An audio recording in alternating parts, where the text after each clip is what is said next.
Bismillahirrahmanirrahim. Assalamualaikum warahmatullahi wabarakatuh. Halo sahabat semuanya, selamat pagi, salam satu zaman. Hari ini hari Sabtu tanggal 2 Desember 2023, kita mahasiswa Universitas Islam Madinah akan mengunjungi tempat-tempat bersejarah yang ada di kota Madinah, dan program ini diselenggarakan oleh Imada Syu'un Tulab ya, dari Universitas Islam Madinah. Tempat bersejarah pertama yang akan kita kunjungi adalah Masjid Quba. Masjid Quba adalah masjid umat Islam yang pertama kali dibangun oleh Rasulullah SAW dan para sahabatnya. Tempat bersejarah yang pertama yang akan kita kunjungi ialah Masjid Quba, masjid pertama umat Muslim di dunia dan masjid yang pertama kali dibangun oleh Rasulullah SAW. Dan keutamaan Masjid Quba ini ialah barang siapa yang solat di dalamnya dalam keadaan berwudu dari tempat ia berangkat, maka pahalanya sama seperti pahala umrah. Masya Allah. Jadi keutamaan solat di Masjid Quba sama seperti pahala umrah. InsyaAllah ta'ala ila 7 masajid. الوجهة الآن إلى 7 مساجد. ننزل نرى أماكن كده والمعالم فيها ونشوف ونرجع سريعا. 7 مساجد طبعا ليس من الأماكن أو المزارات الشرعية التي يزورها الإنسان، ولكن هي من معالم المدينة نزورها لنعرف بس المكان ونعرف بس المسجد والمساجد ال7 الموجودة وكده، لكن طبعا ليس من المزارات الشرعية. قباء وأحد فقط. بعد ال7 مساجد إن شاء الله نذهب إلى أحد بإذن الله سبحانه وتعالى، ومنها إلى الجامعة. نكون سريعين إن شاء الله في الحركة، ونتصور إن شاء الله في المكان الذي ننزل فيه ثم نرجع إن شاء الله تعالى. Setelah dari Masjid Quba, kita melanjutkan perjalanan ke sebuah masjid ataupun 7 masjid tempat terjadinya perang Khandaq. Dan alhamdulillah kita sudah sampai di sebuah masjid. غزوة الأحزاب وغزوة الخندق كانت في هذا المكان، وهذا هنا المشهور ب7 مساجد، ولكن هي في الحقيقة 6. وقبل سنوات يمكن عام 1410 أزيل أحد هذه المساجد، أصبحت الآن كم؟ 5 مساجد. الآن 5 مساجد. 5 مساجد كلها يعني سميت بأسماء الصحابة، قيل أنهم كانوا يرابطون في هذا المكان، ولكن ليس هناك يعني دليل يعني صحيح أو قاطع بمكان بالضبط، إلا سواء هو مسجد الفتح فقط. مسجد الفتح هو المعروف، لأن النبي صلى الله عليه وسلم كان يدعو فيه 3 أيام، كان يدعو في هذا المكان، هو المكان الوحيد المعروف في مسجد الفتح. ولكن بقية المساجد وكل المساجد طبعا عملت بعد القرون المفضلة ال3 الأولى، ليس في زمن الصحابة كل المساجد. أما هذا المسجد جامع الخندق حديث ليس قديما، بني في العصر الحديث حاليا، هذا هو مسجد الخندق. أما المكان هو الذي دارت فيه معركة الخندق. طبعا هو جاء به الفكرة سلمان الفارسي هو الذي جاء به، وكان الغزوة كانت من هذا الاتجاه، يعني الجيش المشركين كان يأتي من هذا الاتجاه. هنا طبعا الجبل يعني ما في، الجبل كان حماية طبعا هو، لكن يحتاج الحماية من أين؟ مرة الثاني من الأمام. من الأمام. مكان الخندق فين الآن؟ مكانه بالضبط ما أدري، لا يوجد، لكن هو في هذا المكان كان. تدري مكان الخندق بالضبط؟ الخندق كان هذا ممكن هذا الطريق. شوف موجود هنا العلاية التحديد بتاعه؟ كان يأتي من هذه المشركين يأتون من هنا. لا نذهب إلى هذا المكان شيخ. هنا ما في أحد يأتي، هنا جبل يأتون من الخلف. أيوه يصارون هنا يأتي الخندق معروف أو لا؟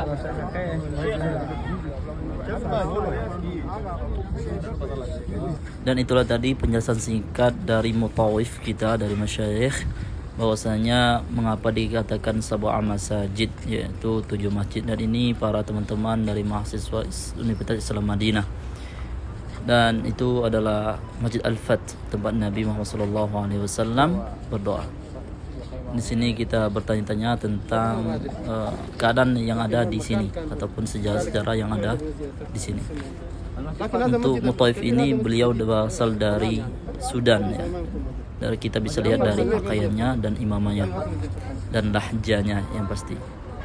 Dan bagi teman-teman semuanya yang berkesempatan berziarah ke kota Madinah, harus ya sempatkan untuk mengunjungi sebuah masjid atau tempat yang terjadi perang Khandaq, agar kita lebih mengenal sejarah Islam di zaman Rasulullah SAW. Masya Allah. mempunyai ibrah yang sangat dalam tapak tilas hari ini. Jadi ini area komplek yang dikatakan Sabah Masjid. Awalnya itu 6 masjid, tapi masjidnya itu bukan masjid yang untuk sholat Jumat. Ini masjidnya kayak pos-pos. Karena di sini tempat perang Hondak. Awalnya 6, tapi kemudian dibuat lagi ada masjid jadi 7. Dan yang ada sekarang ada 5 masjid. Dan ini masjid yang pertama. Ini Ustaz ya?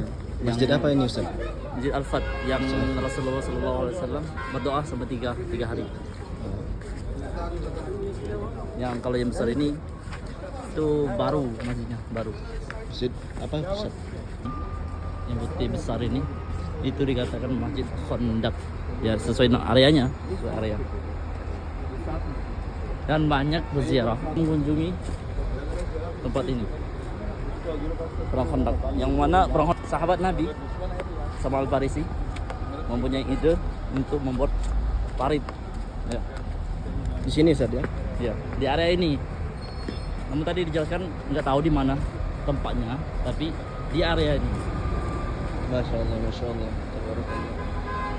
Jadi sahabat, di sini masjid-masjid kecil ini masjid yang sudah dibangun dari lama, sedangkan masjid yang putih ini baru dibangun di zaman modern ini. Dan sebelum masjid itu penisbatan namanya itu ke sahabat-sahabat seperti Abu Bakar Siddiq, Ali bin Abi Thalib, terus Utsman dan lain-lain. Masya Allah. Insyaallah. Nah, jadi teman-teman yang sampai tidak ke Sabah Masjid untuk mengambil ibrah. Jazakallah khair Ustaz. Afwan. Selanjutnya setelah dari Sabah Masjid kita melanjutkan perjalanan ke Jabal Uhud atau Gunung Uhud, di mana tempat ini terjadinya perang sehingga menyebabkannya kematian paman Nabi Muhammad SAW, yaitu Sayyiduna Hamzah radhiyallahu anhu. Kekalahan umat muslim di perang Uhud ini dikarenakan melanggar perintah Rasulullah SAW, yang mana pasukan pemanah diamanahi untuk tidak turun walaupun dalam keadaan apapun. Namun di antara mereka ada yang melanggar perintah Rasulullah SAW tersebut. بسيطة إن شاء الله والجميع قد يكون عنده معلومات. هنا كان معركة أو غزوة أحد في هذا المكان، وهذا جبل أحد. النبي صلى الله عليه وسلم يقول جبل أحد جبل يحبنا ونحبه. الجميع يحب أين هو جبل المتوسع؟ هذا جبل أحد، هذا جبل الرماة. هناك جبل أحد، هذا جبل أحد. وهنا مقبرة الشهداء المدفون فيها جميع شهداء أحد. في الأول كانوا في مكان آخر، ولكن بعد المعركة جاء سيل فجمعوهم وجعلوهم في هذا المكان الآن مكان محدد. في الأول كانوا متفرقين. هنا دارت المعركة، عدد المسلمين كان 1000 وعدد المشركين كان 3000، ولكن يعني سحب عبد الله بن أبي 300 من المسلمين في طريق من المعركة. في طريق من المعركة انسحبت 300 من المشركين من المسلمين. أصبح عدد المسلمين 700 وعدد المشركين 3000. يعني دارت المعركة وحصل انتصار كبير للمسلمين. والجبل الرماة النبي صلى الله عليه وسلم جعل عليه 50 من الصحابة، قال لهم لا تنزلوا، لا تبروا هذا المكان، حتى وإن رأيتم الطير تخطفنا، وإن انتصرنا ما تغادروا المكان، سواء انتصرنا أو انهزمنا، لا أحد يغادر المكان. ولكن حصل ما حصل أنه بعد أن انتصر المسلمين ظن الرماة أن خلاص المعركة انتهت والمشركين قد غادروا، فنزل منهم حوالي 40 وبقي 10 اختلفوا ننزل نبقى في مكاننا، فنزل منهم جزء والبقية 10 كانوا موجودين، على رأسهم عبد الله بن جبير هو قائد هؤلاء 50. فعندما رأى خالد بن الوليد نزل الرماة، عرف خالد بن الوليد أن هذا مكان استراتيجي، وهو قائد يعني محنك، هو في الأول كان مع المشركين، فجاء وغدر بالمسلمين وقتل منهم ال10 الذين كانوا في الأعلى، ثم سيطر على مكان الجبل، فأصبح المسلمين في حصار على المشركين. أيوة كانت هنا المعركة. بعد ذلك حصلت الهزيمة وحصل القتل في المسلمين، واستشهد المسلمين 70 قتلانا في الجنة وقتلاهم في النار، ومن المشركين حوالي 22 هؤلاء الذين ماتوا في هذه المعركة.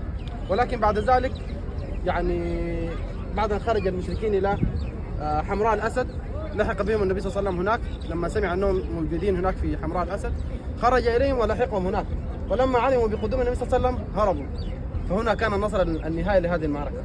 فغزوة أحد هي نصر وليست هزيمة. هذه معلومات بسيطة عن غزوة أحد. يعني نزور إن شاء الله الشهداء نسلم عليهم، وهذا هو المكان باختصار.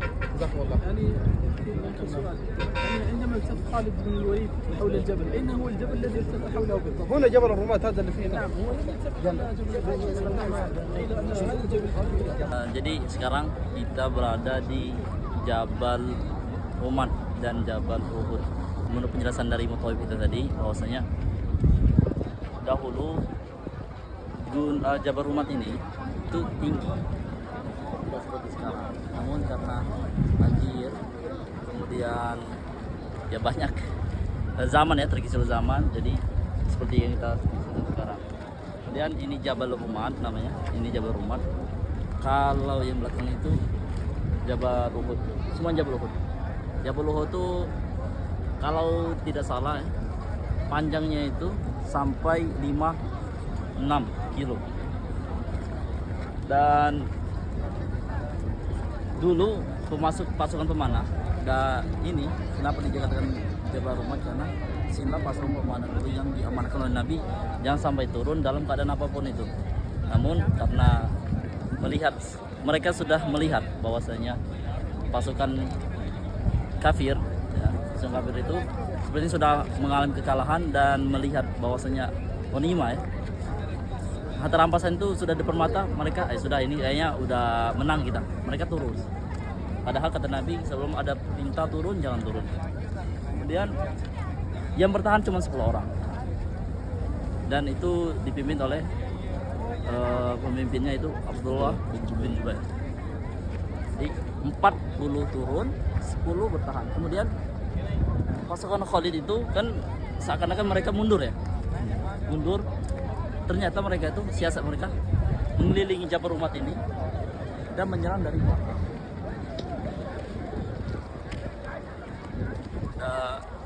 Waktu terjadi banjir, banyak mayat-mayat para syuhada itu keluar.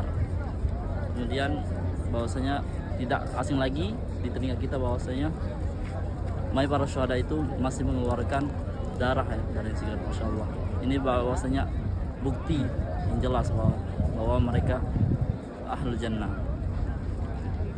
Wala tasabanna alladziina qutilu fi sabilillahi amwat bal ahya'u inda balagil tashkur.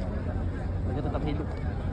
Bayangkan udah 1400 tahun yang dahulu mereka tetap mengeluarkan darah. Itu tidak masuk di luar nalar kita kalau dipikirkan dengan akal manusia. Jadi inilah Jabal Rumah dan Jabal, dan di sana makam para syuhada.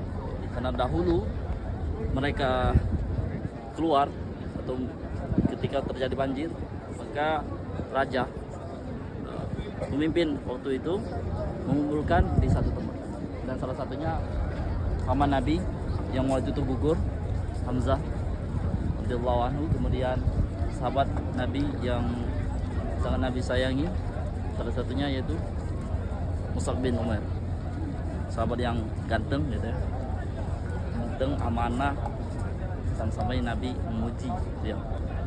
Dan insyaallah perjuangan para sahabat dahulu.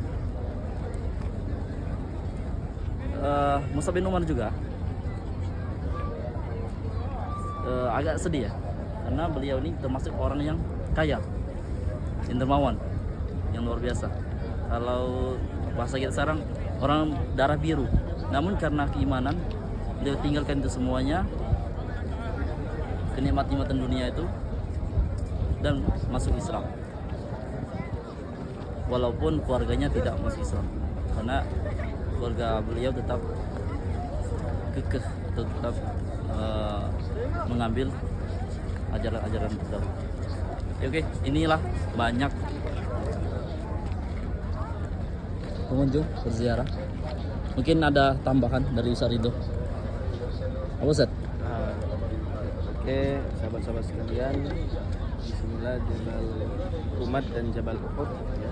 Salah satunya juga Jabal Uhud ini dalam hadis Nabi SAW, Uhud yuhibbuhu wa yuhibbuna. Nabi Gunung Uhud itu menyukai kita dan kita menyukai dia. Juga salah satu dari pahala sholat jenazah pada seorang itu adalah sebesar 2 qirot, atau kata para ulama sebesar 2 gunung Uhud kalau kita menyolati seorang jenazah. Jadi itulah kemudian menjadi fadilah. Dan juga salah satu riwayat hadis Nabi SAW mengatakan bahwasanya Uhud adalah gunung dari gunung surga yang ada di dunia. Insyaallah, insyaallah. Baik kan 2 qirot ya. Mungkin yang pernah kesini terbayang sebesar apa Gunung Uhud dan 2 qirot itu. Itu hanya menyolatkan saudara kita yang meninggal. Ustaz, sekarang kita kan di Jabar Uhud dan Jabar Umar. Kita di sini difasilitasi oleh Universitas Islam Madinah. Jadi luar biasa khidmah Universitas Islam Madinah untuk para tulabnya, luar biasa. Sampai memperhatikan sedetail-detailnya. Baik itu dari asrama dan itu. Dan kami sangat bersyukur dan berterima kasih sekali kepada Universitas Islam Madinah yang telah sangat luar biasa yang memperhatikan kami mahasiswanya ya. Baik dari tidur sampai tidur lagi ya. Kami sangat diperhatikan. Alhamdulillah. Dan semoga teman-teman semuanya atau adik-adik ya bisa menyusul juga belajar di kota Nabi Muhammad SAW. Dan seluruhnya tadi sudut Madinah itu memiliki nilai sejarah. Namun yang wajibnya tempat syuhada Uhud, kemudian Masjid Quba. Oke, terima kasih. Kita setelah ini akan kembali ke Jamiah. Ada kata-kata Ustaz? Tidak ada? Kita akhiri sampai sini. Assalamualaikum warahmatullahi wabarakatuh. Alhamdulillah, tapak tilas hari ini yang diselenggarakan oleh Universitas Islam Madinah telah selesai. Telah kita kunjungi beberapa tempat, yaitu Masjid Quba, sebuah masjid, kemudian syuhada Uhud, dan tempat yang lainnya di lain kesempatan insyaallah. Semoga perjalanan ini memberikan athar kepada kita semuanya untuk selalu bersyukur kepada Allah Subhanahu wa taala dan menambahkan keimanan kita kepada Allah Subhanahu wa taala. Terima kasih, semoga bermanfaat. Wassalamualaikum warahmatullahi wabarakatuh.